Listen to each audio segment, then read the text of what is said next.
Bonjour chers téléspectateurs et nos très chers internautes et pourquoi pas à nos très chers abonnés de la New Génération GAG TV. Bel et bien vous êtes dans une bonne adresse. Votre émission Star en ligne, une émission qu'on vous parle de toutes tendances confondues, de la jeunesse, de la promotion des entrepreneurs. Bel et bien comme d'habitude, je ne suis pas seul dans cette émission, dans ce plateau, je suis avec un invité. Autre découvrir ensemble avec vous. C'est l'un parmi les meilleurs, parmi des icônes. Il y a le monde des médias, le monde de l'art, le monde de la culture, on découvrir ensemble. Ben, vous êtes toujours patient. Je dis un grand merci à toute l'équipe technique forte et mobile qui me soutient toujours. Je dis merci derrière la caméra à Jean-Philippe Louzolo, pourquoi pas à toute l'équipe technique de la New Génération GAG TV, à notre manager et superviseur, Pasteur Christian Bosengue. Pourquoi pas de loin, je vois mon grand frère Doli Chamala Balobi, les boss live, Moté Maya Mama Jolie, Dissassi, Yebongo Mama Ya, Peniel et Preston. Je serai pas ingrat dans ces plateaux. Nena Sekibino, tous en invité mon corps. Parmi Baïkon, à qui nous respectons nous tous ici à Durban, au toi journaliste à Ebi, au petit hasard, internautes, téléspectateurs, tout boyebi, mais beaucoup de gens qui ont posté Star en ligne, ils ont raté, ils ont Star, ils ont JB, ils ont raté. Star en ligne, ils ont moment de visibilité, ils ont visible, ils ont billet parce que ça manque parmi les qui visibilité en Durban, en Afrique du Sud, à qui j'ai tourné, tu peux savoir bon beauté. Bonjour. Oui, bonjour Marcus. J'espère que vous avez bien fait. Même si vous avez bien juste rappel, c'est présentez-vous qui vous êtes. Ok, nous sommes précisément en Afrique du Sud. Guy Mandala, garçon fraîcheur, lettre I majuscule, Papa Israël Mandala. Je suis journaliste professionnel des médias, journaliste d'investigation. Donc, c'est ça. Merci beaucoup. J'espère que tu découvres Billy Moko, qui est notre invité du jour. Le Big Guy Mandala, garçon fraîcheur. On a une lettre I majuscule et non minuscule. Alors, déjà, à se présenter dans le deuxième volet, qui est Guy Mandala? Guy Mandala, Azali, d'abord, un garçon. On a une famille à 4 enfants. Et à part ça, on a une famille dans format.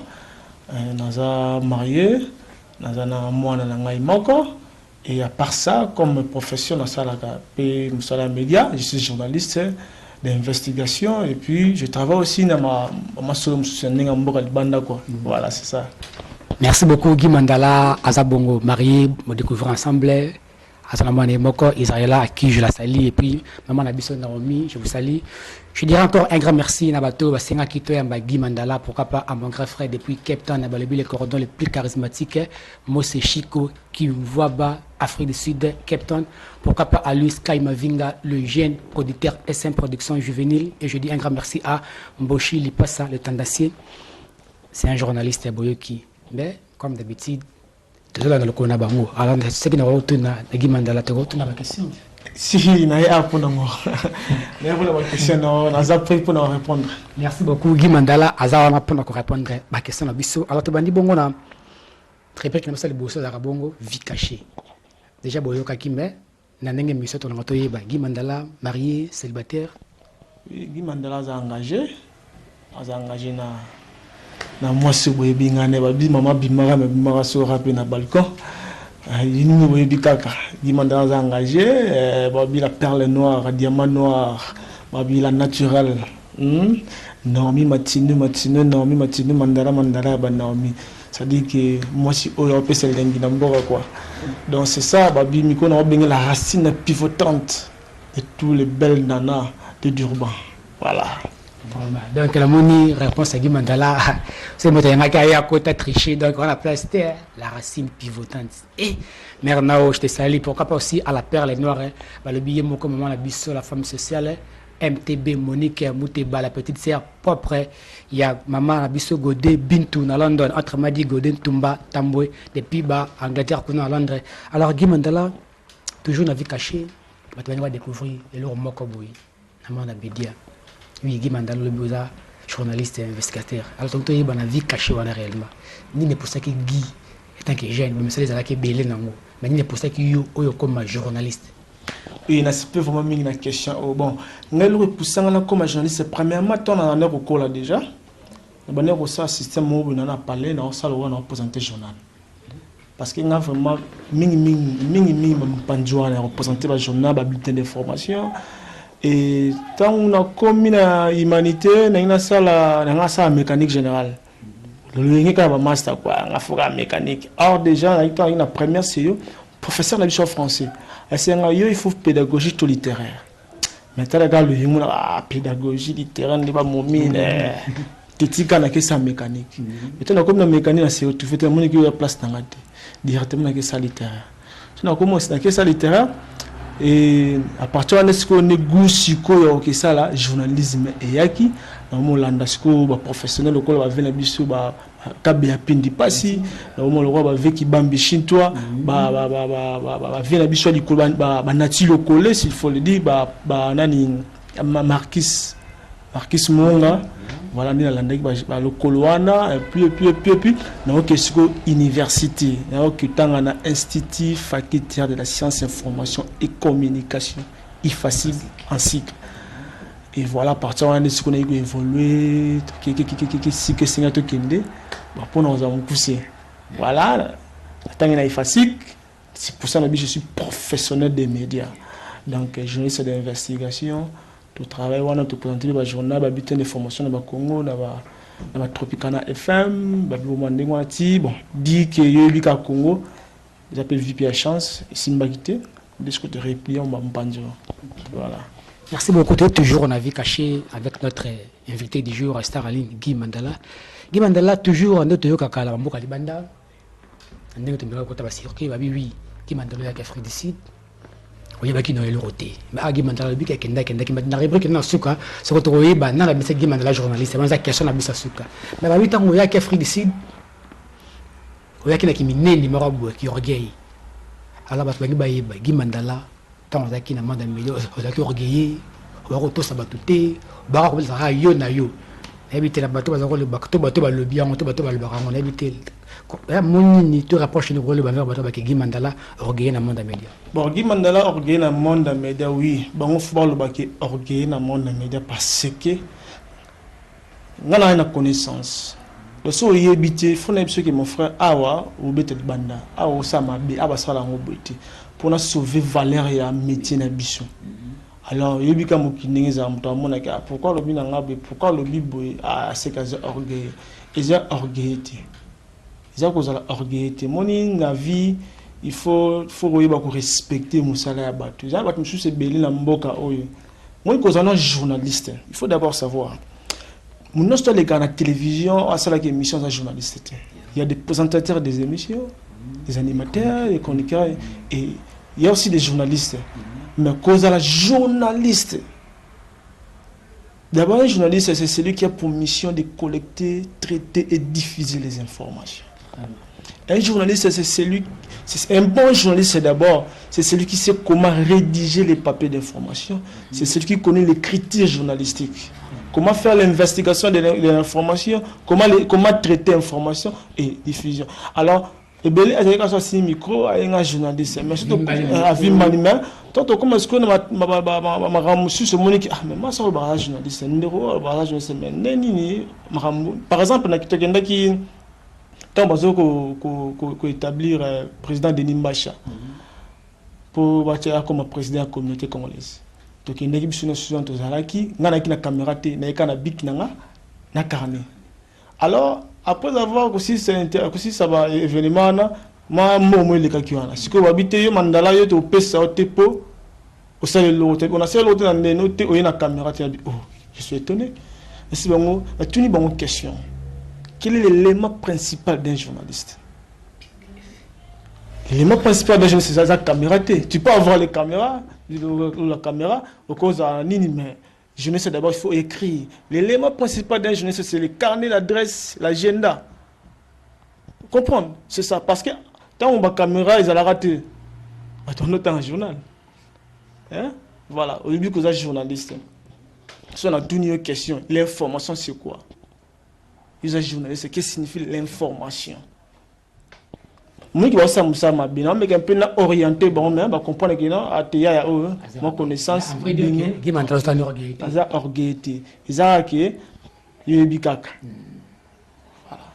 Merci beaucoup. J'espère que vous avez répondu à Nabino Guy Mandala, garçon fraîcheur, I majuscule, Azanaï, orgueillité, je dis, Naman Nabissa Lelo Balingaka, correction T. Alors, Guy Mandala, tu sais ce qu'on a vu privé. Et ça, on a une dame, je salue d'abord là où elle est. Je dis salutations à toi, Déborah Nonga, c'est la question de Déborah Nonga. Atundaki jour wana nanda ku ya Jerima la motema Mariam Kelenge, je le salue aussi. Pourquoi pas Orly Kanza. Ba Déborah Nonga ba kina tuna Guy Mandala boy. Guy Mandala ta ngaki na Durban. Vous avez un vrai garçon. Tu as une vie privée, vous avez un vrai garçon. Tendance, élégance, aspect, beauté, ça déjà, quel soit confinement, il faut comprendre que tu as un confinement. Alors, tu as qui peut être un congolaise, si tu as une vie privée. Alors, la réalité, Guy Mandala, il pas la perle noire, la racine pivotante. Maman a biso Naomi, ou a boté biso Israël. Ni n'importe qui Mandala a poussé maman a biso Naomi. Tu as bon ce qu'on a vu, bah bon la vie privée. Tu vas te découvrir quelque chose quoi. Bon, moni la vie mutamutu aza na lengi nzamba kela ya. Basi ba kina ba ngibeli to ne kan likapi banzia mususu na. Moni par exemple moi si na ngai boza vie privée na ba tel mesa émission na et bon na lo bakaka. Moi, c'est la première fois que je Naomi. Quand on a eu un voyage dans la Zongi, Simbiti na Zongi, après quelques mois, on a eu un espace dans le 50-60 mètres. Dans la musique. J'étais avec un ami, Cédric Tokolo, c'est-à-dire à Paris, mon frère, la personne mon ami personnel, Cédric Tokolo. La moitié avec un Cédric, moi, c'est un CP. Moi, c'est un balai. Directement comme ça. Un balai. Ah, c'est des cabines. Ah, oui, bien, au monde, on a monnaie, mais non, non, balai, habité. La senti conviction. Et la fille aussi, à l'équipe, ils sont libérés. On a pensé qu'en beauté, bonjour. Bonjour. Il y a un petit mélange, on a habité, dans la nuit. Mais on a habité, on a senti quelque chose. Moi, il faut, moi, grâce à moi, personne à Santa, ma plus ma cambo. Moi, même moi, on a avant Boutama. Joue moi, on a ebisa mwasi na ngamuni petu nyamitu wada na mwana wana mwana parce que na senti quelque chose et bimikati nanga et pana andima ngote mais aujourd'hui on a bébé Israël yango mona ke photocopie ya papa na c'est ça makamanzambe nde pusaka ngai na conviction za kina ngomba liki ko zwa mwasi pe za facilité moi ça malamu voilà tout bunda jusqu'à ce que na rejoint c'est ça. J'espère Déborah Nonga et baluki le nyos, j'espère qu'il répond à Guy Mandala, garçon fraîcheur. Alors Guy Mandala, tu comme une étape na biso. J'espère oui na Durban. Oui, quand même ba concert na yo, na ba concert na ba journaliste. Alors nous allons citer juste 4 journalistes. Oh ba yebi musala. Na part na ngai ba yebi musala. Ce que bino bon le bara par oui ou non. Auto tang la bino. Ce que yebi té. Il y a juste un non. Ce que yebi, il y a juste un oui. Donc on a oui na non. Comme réponse Nabino. Alors, tu as une rubrique Nabiso, il y a 4 éléments. Deux abonnés, il y a Guy Mandala à répondre Nabiso. Nani Oyo, il y a Yebi Kaza bon dans le métier de journalisme. Na Oyo Aza bonté. Guy Mandala, j'espère, tout le temps en abattu. J'espère Oyebi Ahmed Jibé Carré. Oui, Nabi Ahmed. Oyebi Arnaud Tumbachi. Nabi Ahmed, Nabi Arnaud plutôt Tumbachi. Oyebi Calvi, la queen de l'impératrice. Si, on a mère nanga, on est bien. Oyebi Sensa Kacha Bébé Boutou. Nabi. Oyebi, j'espère, Oyebi Jeanne Moko Enoch Mpali. Nabi, Nabi. Ok, merci beaucoup. Torotanga Bakombo, maintenant. Oh, plus 3 masola Sika. Ok, alors tout le temps, c'est que 4. On va te tanguer Bakombo, peut-être, tout le temps à 4. Mais te citer, j'espère 7 ou 8. Alors, c'est juste caca, mais c'est Guy Mandala, I majuscule. Dans la busso, Nanaza bon, Nanaza bonté. Ahmed Jibé Carré. Il est bon, oui ou non? Bon, moi, ma question, c'est la parole. Pardon. Okay. Moi, ma question, c'est la réponse. On a répondu oui ou non, on a sur le pourquoi, oui et le pourquoi non. Non, on préfère ça bon. Bon, au moins, c'est là, ça c'est mission à bisso. Ben, invité sur Silika. Tant il y a qui triple K, je le salue d'abord, mon grand frère. Tant il y a qui flash d'or. Il fait toujours oui, non, non. Alors, tu bandes les questions là, biso. Mais c'est Guy Mandala, garçon fraîcheur, Yves Majestil. Ahmed Jibekari. C'est un bon, oui ou non? Non. Tu na, mais c'est Arnaud Ntumba Chioui. Oui, bon ou mauvais? Bon. Tu na Calvi, la queen, l'impératrice. Oui ou non? Oui. Tu na Sitia, Kachal, bébé Boutu. Oui ou non? Non. Merci beaucoup. Là, c'était bien les réponses de Guy Mandala, garçon fraîcheur. Ce n'est pas à moi. C'est Guy qui a répondu oui ou non. C'est par sa qualité. Yenda Yebi. Probablement, il y a qui bien des bandeli. Journaliste. Arnaud Tumbachi. Parce qu'il y a des cas faciles. Il y a bien un peu la déontologie journalistique, les critères journalistiques, voilà. Merci, je vous salue aussi Arnaud Ntumba Chioui, mon confrère, là où vous êtes. Ce n'est pas à moi la réponse est où c'est pas, il y a Guy Mandala, garçon fraîcheur, I majuscule. Alors, je dois d'abord saluer mes miens avant tout qui est la question, comme la question autre Rango, Batel, de boutique là, Guy Mandala, plateau. Bah, le but, j'ai dit un grand merci à toute l'équipe, encore j'ai dit, équipe fidèle et costaud, à Jean-Philippe Luzolo. Je salue mon manager Mboshi, il passe à mon commun homme, ma grande sœur Adeline Fataki. Je rappelle encore à mon grand frère depuis Bastet, Kuna, la Canada, Cédric Pali, Papa, Elliot, Timothée, Maya, Christelle, Marcel, pourquoi pas à toi, dans l'homme Sarkozy, le but Christian Moulele, bon, ça porte toujours, on est ensemble, Babi, la jeunesse, bon, mon épée Guy Mandalaza, pour l'investigation, bon, recontacter, on sera toujours ensemble avec vous. Je dis un grand merci à mon grand frère Pop, depuis France, Kuna, les Panama, le but Doli, Chamala, Boss Live, Moté, Maya, Jolie, Dissassi, la masse qui vit de la nature, ça complexe. Donc, on est ensemble, maman, na Preston, na Peniel. Alors, Guy Mandala, avant que vous n'arrivez qu'à bus érotique, le Kitty. But voilà, na Guy Mandala. Donc, tu es idole de Guy Mandala, nani. Puis, dans le monde du journalisme et investigation, vision de Guy Mandala, les amis. Bon, nga idole, nga vraiment, le journalisme, et qui papa qui bambichin, toi. Il y a Tropicana, Numérica TV also. Voilà. Ils donnent parce que mon inga dans le monde des médias, on a la chronique dans la commune à Afrique du Sud parce que par rapport, mais vraiment, dans les médias, c'est la radio. Au final, on travaille trop. Donc, présentation, il y a le journal, bulletin d'information, c'est ça. Ils donnent dans la média. Merci beaucoup. Guy Mandala fraîcheur, tu as ce qu'on a sens Moroboé. Tu as autant à 4 journalistes. Oboy Sensa Kachel Beboutou, Oboy Ahmed Jibekari. Alors, dans le but de la communauté congolaise, président Nabino Awa, on a dit, il y a des journalistes. Et d'abord Ahmed Jibekari. Alors, nous allons comprendre que nous avons un président. Mais Bino Bolibik a yébité. Si tu es dans le bateau de Hollanda, pourquoi on explique le mot. Mon que président c'est trop dit. Mon maman c'est là déjà. Maman to banda maman na on fait des bichons musuel ou na ni comme on est qui minga na kavila queen. Je to banda maman na puis te bon ngam na bon donc pourquoi dans le but que Ahmed a convaincu Ngaïti. Mon Ahmed qui n'est pas mon Ahmed d'abord assez intelligent. Ahmed a maillé les macaques. Parmi ma journaliste on a fait du sud il y a bichou ça maillé mais selon les critères les journalistes azana ngote. Mon journalisme tout ça auto bien les critères journalistiques.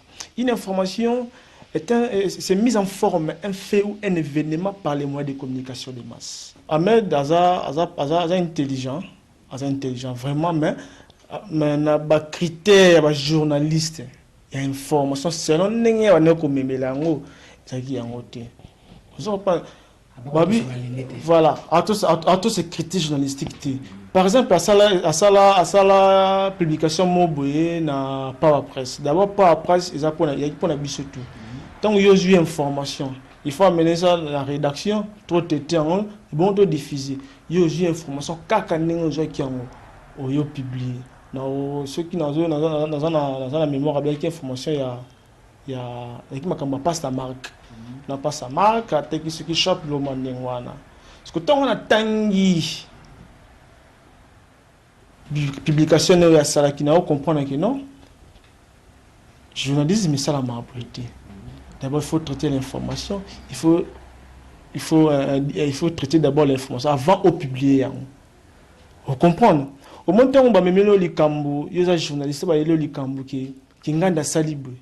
Donc il y a kate qui nganda salibre. D'abord une information de la presse. Je dis bien une information de la presse parce que toute information est information. Mais il y a une information de la presse.